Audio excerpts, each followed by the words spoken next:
चलिए स्वागत है आप सभी का एक बार फिर से हमारे चैनल क्रिप्टो बाजार में, जहां हम आपके लिए लाते हैं क्रिप्टो करेंसी से रिलेटेड सारी न्यूज़। तो आज का जो टॉपिक है वो है इथेरियम, जो कि काफ़ी अहम कॉइन है। तो बिना टाइम वेस्ट किए वीडियो करते हैं स्टार्ट। सबसे पहले जानते हैं कि इथेरियम क्या है। इथेरियम, जिसे कि एथर भी कहा जाता है, ये तीसरा सबसे ज़्यादा वैल्यूएबल डिजिटल मनी है बिटकॉइन के बाद, जिसकी मार्केट वैल्यू दूसरे स्थान में है अभी। ये जिस टेक्नोलॉजी पे काम करती है उसे इथेरियम ब्लॉकचेन कहा जाता है। इसे सबसे पहले एक 19 वर्ष के बिटकॉइन प्रोग्रामर, जिनका नाम है विटालिक बुटेरिन, ने सन 2013 में सबसे पहले दुनिया के सामने लाया था।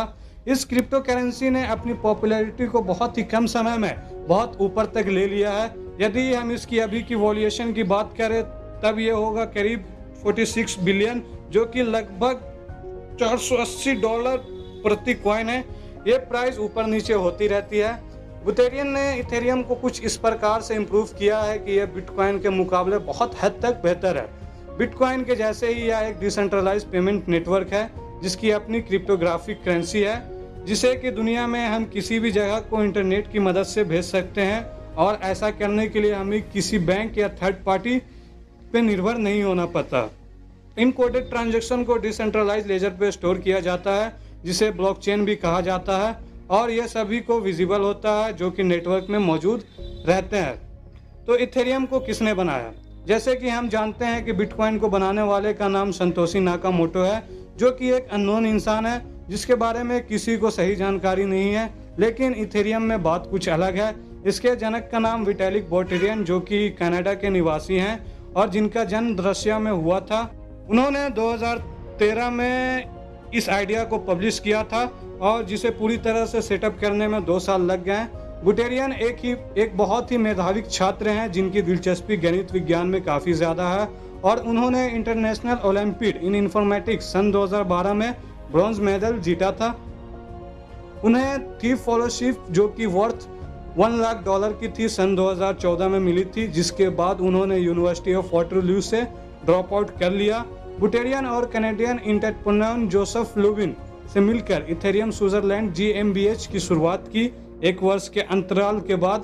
क्योंकि यह सेकंड बिगेस्ट क्रिप्टो करेंसी है बिटकॉइन के बाद, इसलिए इथेरियम को हमेशा से बिटकॉइन के साथ कंपेयर किया गया है। लेकिन देखा गया है कि इथेरियम बिटकॉइन के मुकाबले बहुत से प्रकार से बेहतर माना गया है। तो चलिए इसके बारे में जानते हैं। दोनों का काम लगभग समान ही है, लेकिन दोनों में कुछ अंतर है। ब्लॉक्स टाइम्स का छोटा होना। इथेरियम में ब्लॉक्स टाइम को माइनिंग करने में रॉगली 15 सेकेंड लगते हैं, वहीं बिटकॉइंस में यह 10 मिनट्स की रेट से होते हैं। जल्दी से हो जाने से ब्लॉकचेन को ट्रांजैक्शन डाटा को कंफर्म करने के लिए बहुत ही कम समय लगता है, जिससे ज़्यादा से ज़्यादा ट्रांजैक्शन हो सकते हैं। ज़्यादा स्पेसिफिकेट फी स्ट्रक्चर का होना।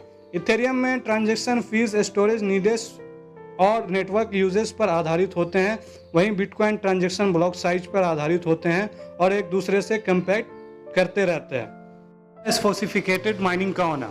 बिटकॉइन की माइनिंग में ASICs application specific integrated circuits की ज़रूरत होती है, जिसे कि ज़्यादा मात्रा में कैपिटल इन्वेस्टमेंट की ज़रूरत होती है माइन करने के लिए। वहीं इथेरियम्स माइनिंग की एल्गोरिथम को डिज़ाइन किया गया है ASIC रेसिस्टेंट को ध्यान में रखते हुए, जिसे कि आसानी से माइनिंग को डिसेंट्रलाइज किया जा सकता है। तो आप जानते हैं ज़्यादा ट्रांजैक्शन फीस का ना होना।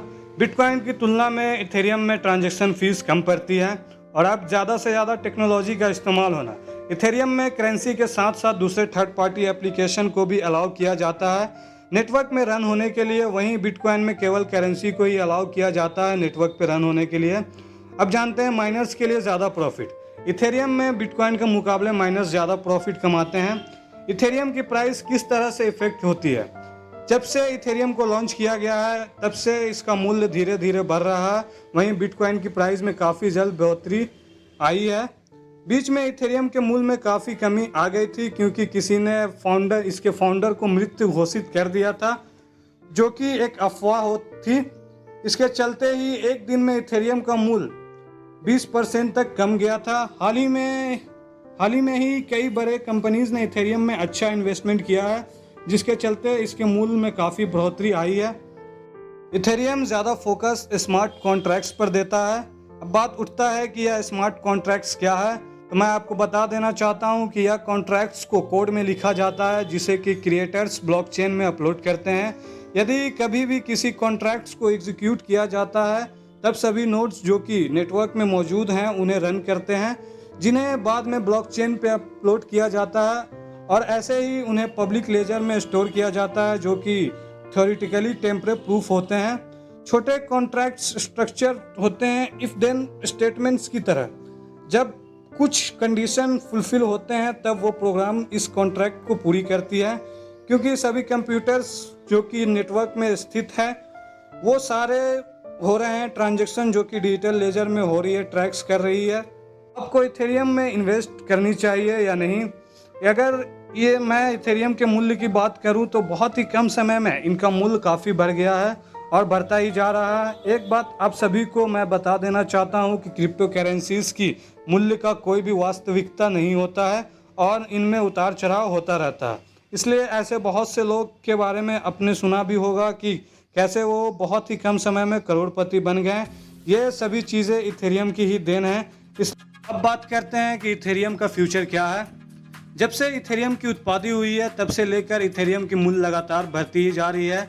निवेशकों का मानना है कि इसकी बढ़ोतरी इसी प्रकार होती रहेगी आगे आने वाले सालों में। तो अगर कोई निवेशक इसमें निवेश करना चाहता है तो वो बेझिझक निवेश कर सकता है। आपको बता दें कि पहले 1 के सब्सक्राइबर को 10 लाख का गिव किया जाएगा, तो जल्द से जल्द हमारे चैनल क्रिप्टो बाजार को सब्सक्राइब करें और 1 के सब्सक्राइबर पहुंचा दें ताकि आपको भी इस गिव से फ़ायदा मिल सके।